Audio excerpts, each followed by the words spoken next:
Assalamualaikum warahmatullahi wabarakatuh. Barusan ini saya nonton YouTube yang menyatakan Presiden Prabowo Subianto akan dilantik sebagai pejabat kebijaksanaan global. Kenapa? Karena beliau berani mengakui negara Israel asal negara Palestina diakui kemerdekaannya. Jadi win-win solution. Yang terjadi selama ini tidak mengakui Israel tapi tidak juga membela Palestina, cuman diplomasi aja. Jadi selama ini yang nggak ada hasilnya, Palestina nggak merdeka-merdeka. Ya memang kita harus berani juga mengakui adanya negara Israel. Nah dia kan kelompok manusia juga. Negara Palestina kan kelompok manusia juga. Ini kan eranya persatuan manusia di dunia ini. Makanya saya membentuk United People, karena United Nation tuh udah gagal untuk menyelamatkan manusia di muka bumi ini. Jadi dengan United People, dengan teknologi digital hari ini yang manusia terhubung satu sama lain di abad komunikasi ini, ya kita harus membuat manusia sebagai satu kesatuan dengan alam semesta. Itu ada petunjuknya di kitab. Membunuh satu manusia sama dengan membunuh seluruh manusia. Menyelamatkan satu manusia sama dengan menyelamatkan seluruh manusia. Dan tugas manusia di muka bumi ini memelihara alam semesta, bukan merusaknya. Nah kalau kita berperang kan merusak. Makanya Indonesia di muka 5 Undang-Undang Dasar 45 itu ada turut menjaga perdamaian dunia dengan syarat yang mencerdaskan kehidupan bangsa Indonesia dulu. Karena bangsa Indonesia ini udah gabungan umat manusia sejak zaman Nabi Adam.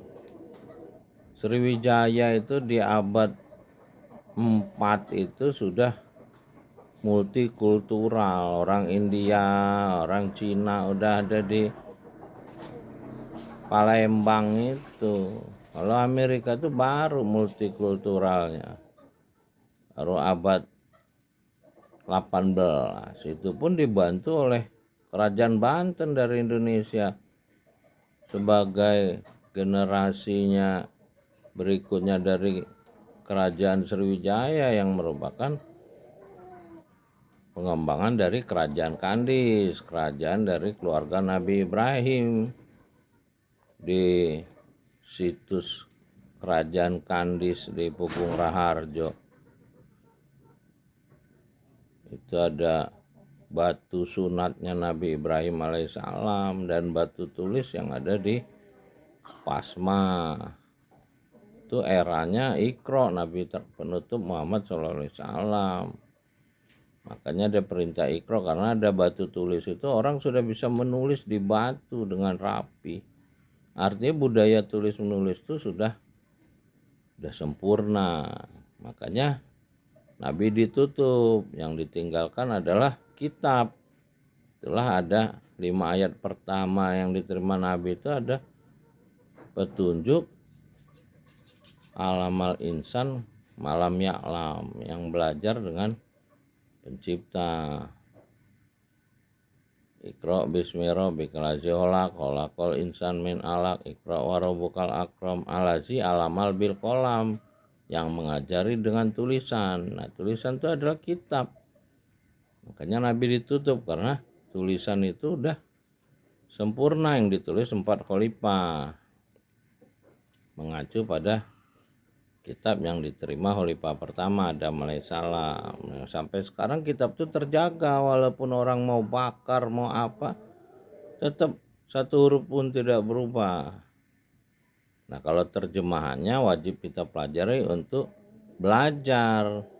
Terjemahan itu mendekati kebenaran. Manusia ini hanya mampu mendekati kebenaran, dan masing-masing orang yang belajar akan mendapat hikmah. Itulah ilmu yang akan dijemput malaikat ketika kita meninggal.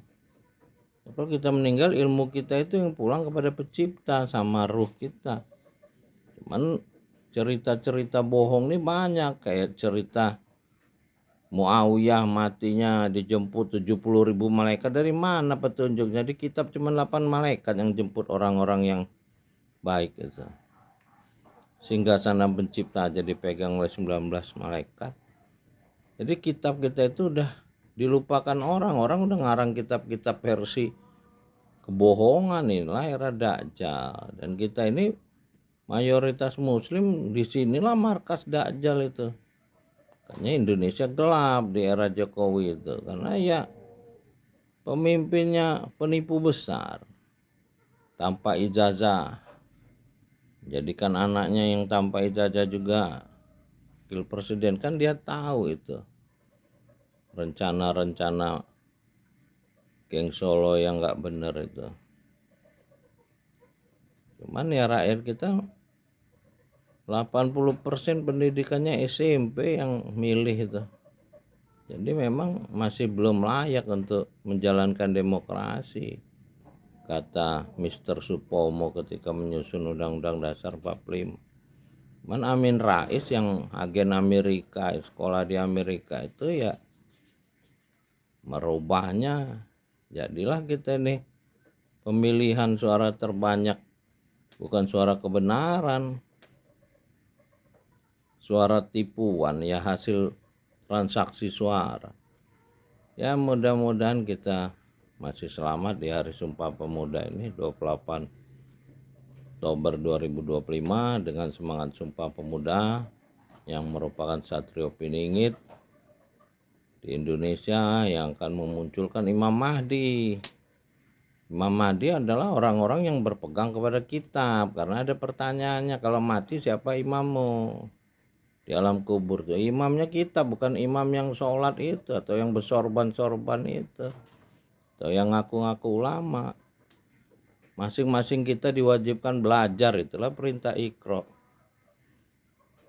Terima kasih, sampai jumpa lagi dengan Bung Handra di Litbang Handrason. Terima kasih, alhamdulillahirabbil alamin.